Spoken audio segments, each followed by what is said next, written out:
درود بر شما، من نسیم هستم. به بخش خبری شبکه محبت خوش آمدید. این روزها مردم ایران در شرایط سخت و پرتنشی به سر میبرند و خیلیا تلاش میکنن که صدای این وضعیت رو به گوش دنیا برسونند. در این بین بعضی از کنشگران مسیحی هم با کارهایی مثل راه اندازی کمپین، جمع کردن امضا، نوشتن نامه به مسئولان و جلب حمایت رهبران جهانی سعی میکنن توجه بیشتری رو به وضعیت ایران جلب کنند. امروز در این برنامه همراه هستیم با خانم عطیه فرد، وکیل و فعال مسیحی که در این زمینه فعالیت‌های گسترده‌ای داشته و تلاش کرده صدای مردم ایران رو به سطح بین‌المللی برسونه. خانم فرد، خیلی خوش اومدین به برنامه ما.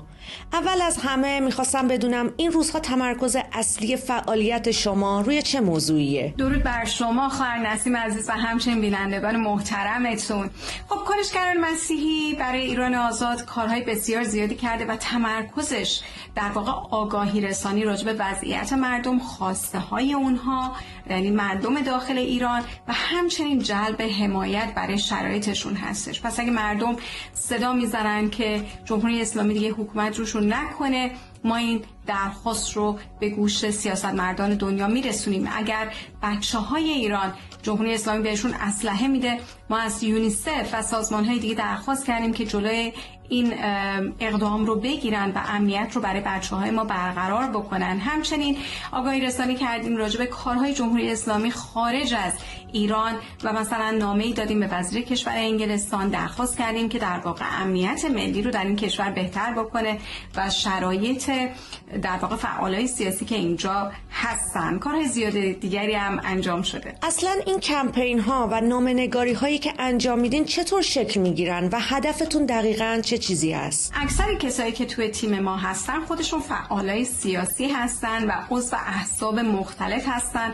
و به خاطر ایران اومدن کنار هم و با هم دارن کار میکنن. خب افرادی ممکنه ایده داشته باشن راجع به وضعیت شرایط مردم داخل ایران خبر رسانی بکنن به بقیه اعضای تیم، اونایی که میتونن نامه بنویسن، متون نامه رو تهیه میکنن، کسایی که میتونن ترجمه بکنن، اون متن فارسی یا متن انگلیسی رو ترجمه میکنن به زبانهای دیگه و تیمی هم هستن که اطلاع رسانی میکنن. راجع به اونها تیم مدیا داریم که روی مدیا همچنین خبررسانی راجع به اینها میکنن و هدف ما همونطوری که قبلا هم گفتم یکی آگاهی سازی هست و یکی جلب حمایت برای مردم ایران، برای شرایطشون و همچنین برای خواسته هاشون. آرزوی همه ما به هر حال آزادی برای ایرانیان هست. فکر میکنین این تلاش ها چقدر تونسته توجه دولت ها یا نهادهای بین المللی رو جلب کنه؟ کارهایی که تو این چند وقت انجام شده، تو این 2 ماه که کوتاه هم بوده، خیلی مؤثر بوده به نظر من. ما تونستیم توجه سازمان ها و همچنین دولت ها رو جلب بکنیم. مثلا سازمان یونیسف جواب داد به نامه ما وقتی که گفتیم که جمهوری اسلامی بچه‌ها رو داره مسلح میکنه، توی ایست بازرسی ها از اونها استفاده میکنه. همچنین امنستی اینترنشنال به ما جواب داد و هر دوی اونها بعد از نامه ما اطلاع رسانی عمومی راجع به این مسئله کردن و جمهوری اسلامی رو محکوم کردن. و خیلی جالب بود که اتفاقا دیدیم که یکی از وبسایت های داخل ایران هم مال خود جمهوری اسلامی راجع به این مسئله صحبت کرد و در واقع ما رو محکوم کرد. یعنی گفتن که حالا اسم کنشگر مسیحی برای ایران آزاد رو نیاوردن، ولی گفتن مسیحیان تبشیری دارن به دروغ میگن که بچه‌ها توی ایران دارن مسلح میشن و به عنوان سرباز از اونها استفاده میشه، در صورتی که ما ویدیوها دیدیم، عکس‌ها دیدیم که اینها رو اثبات میکنه. پس داشتیم حتی از دولت مردان هم جواب داشتیم، ما از صدر اعظم اسپانیا هم جواب داشتیم راجع به شرایط ایران که اونها هم گفتن که ایران رو محکوم میکنن به خاطر جنایاتی که انجام داده و آزادی رو برای ایران میطلبن. الان اگر بخواید خیلی خلاصه بگید مهمترین نگرانی شما درباره وضعیت مردم داخل ایران چیه؟ مهمترین نگرانی ما الان برای مردممون در ایران هم امنیتشون هست، سلامتشون هست و روزمرگی زندگیشون هست. متاسفانه عزیزان ما از دست جمهوری اسلامی امنیت ندارن، کماکان دارن عزیزان دستگیر میشن، در زندان‌ها شکنجه میشن و برخی دارن اعدام میشن. تو ایست بازرسی ها امنیت ندارن.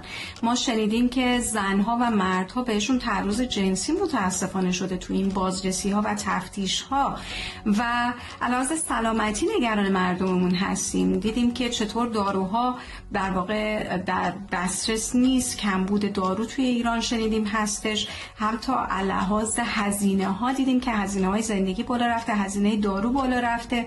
پس اینها مسائل خیلی مهمی هستن که الان مردم رو باشون دست پنجه میکنن و ما خواستیم از دنیا که واقعا جلوی این اعدام ها، شکنجه ها رو بگیرن و خصوصا زندانیان عقیدتی و سیاسی هر چه زودتر آزاد بشن. به نظر شما فعالیت کنشگران خارج از کشور واقعا چه تاثیر عملی میتونه داشته باشه؟ خب کارهای ما میتونه تاثیرات مختلفی داشته باشه. به هر حال هر صدایی در این دنیا یک تأثیری داره، ولی دعای ما این هستش که بتونیم اون اراده خدا رو به جای بیاریم و همچنین محبت مسیح رو در واقع نشون بدیم و صدای عدالت و صدای حقیقت برای این دنیا باشیم.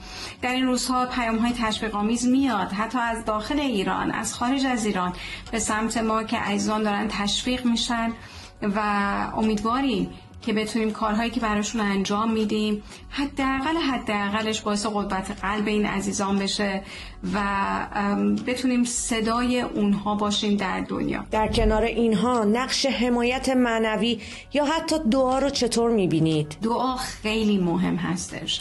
اتفاقا در کلیسای ما شبانمون تعریف میکرد از دوره جنگ جهانی دوم که وسط جنگ چطور گروهی از ایمانداران جمع میشدن و دائما دعا میکردن برای آزادی آلمان از نازی ها و امروز هم دعا خیلی مهم هستش، چون خداونده که در واقع ما رو خلق کرده، این دنیا رو خلق کرده و میگیم نبرد ما با جسم و خون نیست بلکه با نیروهای شرارت هستش و خداست که برای ما میجنگه. در حضور خدا هست که ما حکمت میگیریم، آرامش میگیریم، هدایت میشیم، قوت میگیریم و میتونیم اون وقت بریم توی جامعه و برای عدالت، برای پادشاهی خدا بجنگیم. پس ما به عنوان کنشگران مسیحی اول پادشاهی خدا رو میطلبیم و اون پادشاهی عدالت خواهی، حقیقت خواهی درش هست و بعد فعالیت های روزمره‌مون رو انجام میدیم. با تشکر از شما خانم عطیه فرد، وکیل، فعال حقوق بشر و کنشگر مسیحی و همچنین از شما بینندگان عزیز که در این بخش خبری از شبکه محبت همراه ما بودید.